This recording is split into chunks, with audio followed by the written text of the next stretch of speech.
एक होती मुलगी, तिचे नाव लीला होती. ती चौथीत. अनगारी खोडकर. लोकांना त्रास द्यावा असे तिला नाही वाटायचे, पण खोडे करण्याची भारी हौस.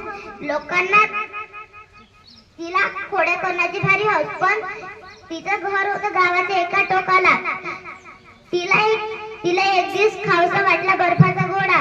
तिने आईला विचारले, आई बर्फाचा गोळा खाऊ? पण आई म्हणाली नको खाऊ. ताई म्हणाली नको खाऊ, पण माई म्हणजे तिची आजी म्हणाली नको खाऊ. लीला ग लीला नको खाऊ गोळा, दुखेल तुझा गळा, सगळं पाणी होईल नाकात गोळा. तिला एक युक्ती सुचली. तिच्या घराच्या बाजूला एक वावर होते. तिथे एक नदी होती. ते नदी काठी गेली. नदीला म्हणाली नदी ग नदी. पण नदी कशी बोलणार? ती स्वतःच म्हणाली नदी ग नदी, खाऊ बर्फाचा गोळा खाऊ का नको?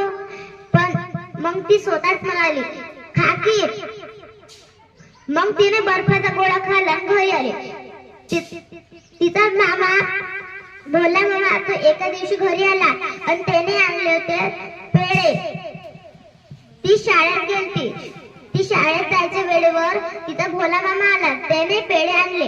ती शाळेतून आली तर तिची बहीण म्हणाली मी तर सगळे पेढे नदीलाच खायला गेले.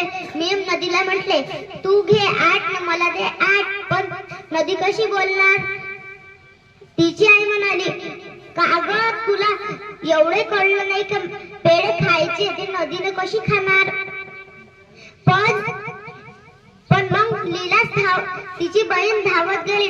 डब्यावर तिने पेढे आणले आणि तिच्या आईला आजीला तिला दिले लीलाला. मग लीलाने ते पेढे खाल्ले आणि गोठ्याकडे पळाली.